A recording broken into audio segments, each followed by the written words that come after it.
Aire. Estamos al aire, Juanín, Ay, perdón, me pasó que no estaba con los audífonos y estaba muy enlazada conversando con nuestro encargado, porque además viene acá el Gonzalo Cuadra, me empieza a hablar, me empieza a cantar pedazos de ópera. ¿Alcanzaron a escuchar los pedazos de ópera? ¿Sí? No, se lo perdieron, se lo perdieron. No. De esta ópera traducida al castellano.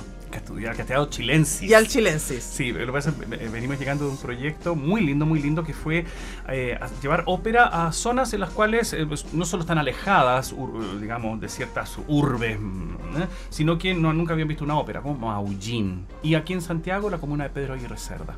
Hicimos la ópera Don Pasquale, que se llamó Don Pascual, y lo transformamos en un latifundista viejo verde que quiere casarse, y bueno, y que recibe su merecido. Y la verdad que está traducida al chileno, nos fue muy bien, y es muy lindo. O sea, ya, pero cántale al amor y el pedacito para que entienda, porque yo estaba distraída. Y en un momento Don Pascual, ya que cree que se casó con ella, cree que es una dulce muchacha, pero ella va a ser la que le va a dar vuelta el torbellino de la casa y va a entender que uno no debe casarse cuando no debe. Le dice, Karina, y dice, deténgase un poco. Karina, que es decir, querida, ¿no? Entonces, el traducción al chileno era, mijita, y ella le dice, chántate un poco, me va a ir bajando el tono. Y con chisporroteo de dedo, ¿ah? Chisporroteo de dedo, así. ¿Viste? ¿Cómo no vamos a querer ver eso? Ese chiporteo de Go, sister, go, sister. Exactamente. Eso. A ver, ¿qué crees que está? ¿Es chiporroteo de dedo con manito de jarra? Sí, pues bueno, estábamos con eso. Bueno, y claro, y es una obra muy interesante que habla de un empoderamiento muy lindo femenino, muy lindo sobre las vicisitudes. Bueno, nos contarás cuando Don Pascual la podamos ver por estos lados. Supuesto, por estos lares. Por estos lares, bueno, pero vamos a viajar en el tiempo porque además el Gonzalo viene muy estudiado, con muchos datos para hablar de compositoras del barroco, porque sépalo usted, las mujeres vienen componiendo desde el inicio de los tiempos, digamos. Sí, claro. La composición no es privativa de nadie, ¿no? Todos podemos componer un pequeño poema o una melodía, qué sé yo. El asunto es dedicarse a ello con una finalidad, ya sea demostrarlo o tener un ingreso económico con ello o tener un sitial social, y ahí la cosa se empieza a complicar. Claro. Ahí la cosa se empieza a complicar. Porque además, según lo que tú nos has contado, la producción operística tenía mucho que ver con los contactos. Muchísimo. Es lo más caro. De hecho, bueno, yo sí he estado en Maullín, un fondart, y el fondart tiene una rama específica para producción de ópera. Es muy caro. Un teatro que se arriesgue con una ópera lo piensa 2-3 veces porque es mucho dinero, mucha gente que trabaja también. Bueno, y eso no ha cambiado en 400 años, digamos. Es básicamente muy similar. Entonces, claro, ya para una mujer componer era complicado desde el punto de vista de su posicionamiento, por razones políticas, religiosas, culturales, era muy complicado.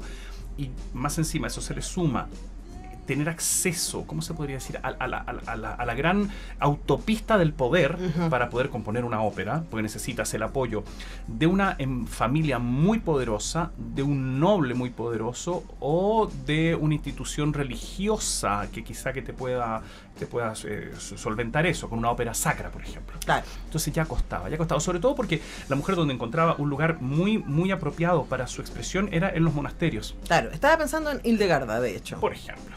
Pero eso es privado, eso es un huerto cerrado, ¿no? Es un huerto cerrado. Entonces ahí se componía mucho. De hecho, estaba pensando que muchas mujeres, bueno, Juana Inés de la Cruz también, mujeres intelectuales de gran nivel, se dan cuenta que es el lugar. Es el lugar. O sea, yo lo pensaba, o sea, es como, pero tenéis que ser de mujeres de cierta clase. Bueno, sí, de hecho a los conventos se llegaba pagando una cantidad de dinero no menor, y muchas de ellas llegaban con servidumbre, llegaban con sus mobiliarios, qué sé yo. Pero por ejemplo, yo tengo un datito acá, yo para las fechas soy bastante malo, así que no mi papelito. Venía ahí con todo sí, lo que es el mis torpeo. Cositos, sí. Pero para que hagamos como una especie como de paneo, aquí tengo 1568, es la primera publicación de una mujer en música docta, en música vocal, unos madrigales, que es la gran Magdalena Casulana. Es bien interesante porque ella sabía lo que estaba haciendo, sabía que estaba publicando por primera vez. Esto también tiene que ver con la aparición de la imprenta musical, las imprentas venecianas, que significaron la dispersión magnífica de muchos elementos musicales por Occidente, básicamente, ¿no? Ya la imprenta literaria existía de mucho antes, pero la musical es una invención un poco posterior. Y ella, en el prólogo de esos madrigales, pone, leo esto porque no me la sé de memoria la frase, pero es tan buena que debiéramos ponerla, tatuarla, que dice: quiero mostrar al mundo la errada afirmación de que solo los hombres poseen dones del arte y del intelecto y que estos no son dados a las mujeres. Toma, cachito de goma. Claro. Ahí tenía esta primera publicación. Dato mata relato, dijo ella. Dato mata relato. Y aquí están mis composiciones. Ahora, ¿esas composiciones llegaron hasta nosotros? Sí, claro. ¿Y qué tal son? Son buenas. Porque también podría ser eso, ¿no? Bueno, yo también puedo componer, pero que no sean tan buenas. No. De hecho sí. Y eso es una cosa que hay que inmediatamente dejar sobre la mesa. Acá no hay una variación en cuanto a la calidad. De hecho, ya los compositores y compositoras del barroco que llegaran hasta nosotros ya era algo muy azaroso, porque a veces se publicaban, a veces se perdían, a veces en incendios se quemaban las bibliotecas, había pocos ejemplares, no es que se hicieran 20.000 ejemplares de una composición. Entonces, ya para todos es difícil sobrevivir el paso de los siglos, sean top o no. Pero para los top les es más fácil, un poco más fácil, claro, porque va pasando, se hace el canon, el famoso canon, ¿no? Entonces uno va haciendo. Entonces, aquí todos empiezan a jugar con las cosas del azar del destino. Y para las mujeres era más difícil. O sea, en esta carrera es aún más difícil, ya que es difícil de per se. Y, por ejemplo, tengo datos de monasterios. Tengo una gran compositora que es Caterina Asandra, sabe muy poquitito. Ella estuvo en el convento de Santa Ágata y compuso motetes también. Solo ha sobrevivido una publicación de 1609 de Caterina Asandra. Isabela Leonarda, de buena familia, en un convento, llegó hasta ser madre superiora de las Ursulinas. Mira. O sea, poder igual. Y eso es mucho poder. Las madres superioras, yo diría que era uno de los rangos femeninos con más poder real. Sí, claro. No solo poder religioso, más poder real. Tierras, manejo económico, bienes, comercio. O sea, además, a nivel de independencia también. Por eso las abadesas, ¿no? Es como un pequeño reino. Un pequeño reino, tal cual. Bueno, y ella también publicó bastante. Y me gustaría llegar a 3 estrellas del siglo XVII. Vamos con esas 3 estrellémonos. Estrellémonos. En este firmamento. Uy, qué lindo se veía el cielo en Maullín. Nosotros acá en Santiago, que poco vemos el cielo. Absolutamente, es que estamos un poco sobreestimulados con las luces eléctricas. Eso, como Lisa Simpson cuando dice, mira el cielo, Springfield, así para poder ver cómo es bueno. Bueno, tenemos 3 estrellas que tienen que ver, aquí entendemos un poco cómo se llega y cómo se accede cuando no es un mundo religioso, como de Isabela Leonarda, la que yo mencioné, Caterina Sandra, que están ligadas a monasterios. Vamos a la vida cívica, secular, afuera, mundo exterior. Giulio Caccini es uno de los más grandes compositores de esta segunda manera de componer, altamente expresiva, altamente ligada a la palabra con la música, estos baladistas pop del comienzo del 1600. Y tenía una familia, tenía esposa, y al menos se sabe que son por lo menos 3 hijos de los que te los podría mencionar en este momento. Y obviamente a sus hijos, a sus señores, todos cantaban, todos componían. Esto era una familia von Trapp. Ya. Así, la familia von Trapp. Y hello, entonces, pero lo hacían en Madrigal. Y componían. Y Giulio Caccini fue muy famoso y publicó, y además tenía mucho sentido de lo que él estaba haciendo. De hecho, cuando compuso una cosa que se llamó la nueva música. O sea, yo te digo, diciendo, lo anterior es importante, pero escúchense esto que es la nueva música, ¿no?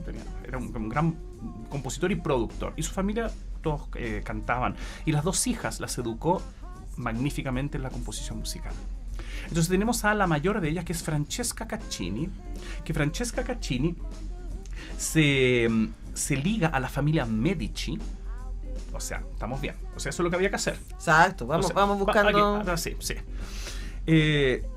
Pero se liga como los tiene como... O sea, como patrones. Ya, Ella okay. se liga como maestra de capilla. Mecenas que les dicen. Como mecenas, pero además con un empleo. No es que le pagaran así como, por ejemplo, como para una obra. Yo te doy para este dinero, compónete esto. No, estaba ligada con una Okay. de puesto fijo. De puesto fijo. No sé si le pagan imposiciones, porque bueno, en esa época no No tengo sabemos. idea. No lo sabemos. No sabemos. Pero Pero había cierta seguridad. había seguridad. Y ella compone harto y compone muy bien. Es una gran compositora. Yo he cantado cosas de Francesca Caccini y es un agrado cantar. Y tiene una cosa que aquí ya vamos a nuestro tema de nuestra ponencia del día de hoy. Es la primera compositora que se sabe que escribió una ópera. ¡Chan! ¡Chan! Ya En llegamos. 1625, La liberación de Ruggiero de la isla de Alcina, que la hace justamente para la corte Medici, para la visita de unos emisarios internacionales, como para decir, los Medici dicen, Francesca, tiremos la casa por la ventana. Monteverdi Viene visita. Sácate la loza buena. Y decía, ¿podemos entrar al living? Ya, pueden entrar al living. Le saca, vamos a sacarle la sábana al sillón. Saquemos la sábana al sillón. O el plástico en algunos casos. Sí, pues el plástico.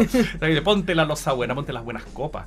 Y así como Monteverdi en Mantua agasajaba a los duques de Mantua, los Medici dijeron, Francesca, tírate a casa por la ventana, vamos a hacer una ópera. Y compone una ópera, la primera que se sabe.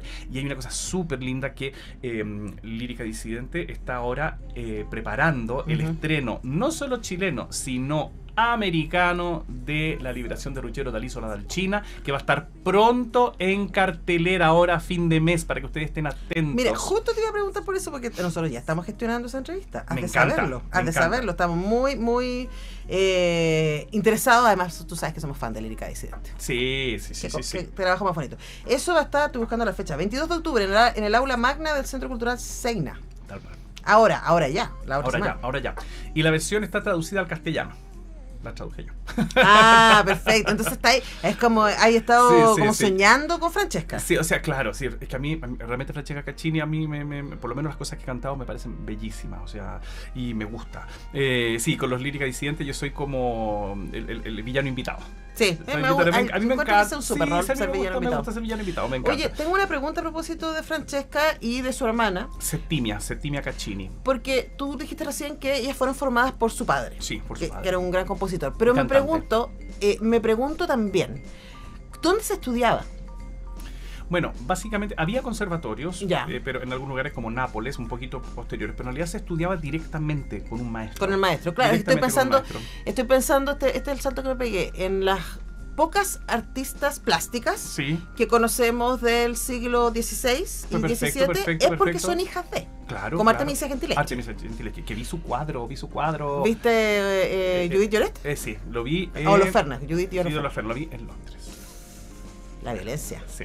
la más historia Sí, ese cuadro. Ya, pero a paso mismo. es que hay razones. Bueno, y claro, hay una cosa que cuando nace esta segunda práctica de la que hablamos en algún momento, de cuando la unión de texto-música, se necesitan todas las voces, sopranos, tenores, bajos, y ahí las mujeres tienen una presencia enorme como cantantes, inmediatamente dentro del mundo de la ópera, inmediatamente de los madrigales, o sea, se transforman en protagonistas. Entonces, la opción era componer, que era difícil, pero como intérprete sí. Lo que es un poco paradojal, porque de alguna manera igual subraya este freno que había, ¿no? Porque en el fondo eres transmisora, pero no creadora. Sí, y eso, a ver, ¿cuántas compositoras de ópera hoy día? No, bueno, muy pocas. De hecho, Chile tuvo recién su primera ópera compuesta por mujer en Chile, ahora hace unos meses atrás. O sea, dentro de este año. ¿Viste? Ahora, ya componer ópera para Chile era muy complicado. Era lo que mismo hablamos hace un momento. Es Claro. una carrera, una carretera complicada y es más complicado aún. Sí. Bueno, pero y la menor, Settimia Caccini, era una gran cantante. A eso quería llegar. O sea, era una gran intérprete. Y que trabajó con Monteverdi. O sea, Monteverdi realmente le tiene una estima enorme. Le compone el rol protagónico de su ópera Ariadna. Muere muy joven el problema Settimia Caccini, pero también trabajó para casas importantes de nobleza italiana y compone unas piezas que yo diría que me permitiría decir, en esta humilde opinión de intérprete, que son aún más bellas que las de Francesca Caccini. Mira. Francesca Caccini. Muy interesante. Pero también habrá este cruce entre alguien que canta y que sabe lo que la voz puede hacer, o que su voz puede hacer. Bueno, aquí vamos al gran la tercera gran estrella, Barbara Strozzi. Barbara Strozzi, que venía de una de las familias más intelectuales y pudientes de Italia, los Strozzi. Al parecer era hija adoptiva de Giulio Strozzi y le enseña como si fuera a educar a el próximo gobernante de una nación. O sea, literatura, música, historia, astronomía. Era una mujer cultísima y que inmediatamente en su hogar, después cuando ya se independiza, se transforma en un cenáculo donde van a llegar muchos intelectuales, que ese es otro punto interesante, que es muy interesante, de la posición de la mujer, no solo cuando va a venir después del siglo XIX, que son los cenáculos literarios históricos, donde llegan y se los reúne. O sea, es una anfitriona, pero una anfitriona de grandes decisiones políticas, culturales, etcétera. No es solo el pasatiempo de pasar un buen momento. O sea, hay una cosa un poquito más decidora de lo que va a ocurrir. Y ella compone, ella era una gran cantante, gran cantante, y compone música, no compone ópera. No compone. Mira. Estudió con Cavalli, que era un compositor de ópera, pero no compone ópera. Pero compone de las piezas más difíciles para la voz del siglo XVII. Es una gran compositora, una gran conocedora del instrumento vocal. Es la primera mujer compositora que tenemos un retrato. Y que es un retrato bien polémico y que ha dado muchas tintas. Vamos a buscar, por favor. Barbara Strozzi, inmediatamente. Vamos a buscar. ¿Por qué? Porque aparece con su instrumento musical, dando a entender que ella es una compositora, una música. Pero aparece con el seno desnudo. Es verdad. No es tremendo escote, es derechamente... Sí, no es un escote, es un seno desnudo. Entonces, ¿y por qué es polémico? Es polémico porque no en ese momento habría que ver por qué la simbología. Claro, ¿qué significa? Que puede ser muchas cosas. Pero hoy en día, claro, se le ve como en el fondo, no se sabe si es una manera de ella de decir, mire lo que hago y soy mujer.